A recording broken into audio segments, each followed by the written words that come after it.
repeated request, Gandhiji immediately spoke with the boy, who agreed to begin working to eliminate sweets.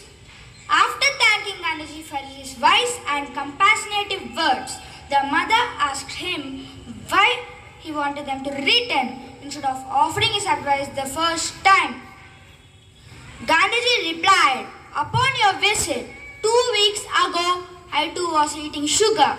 He explained that he could not speak of or teach a son to not eat sugar if he himself had not taken that journey. Let every moment be an example of what you teach and counsel. Let every action be a reflection of your own beliefs. Let every word be reflective of your own thoughts.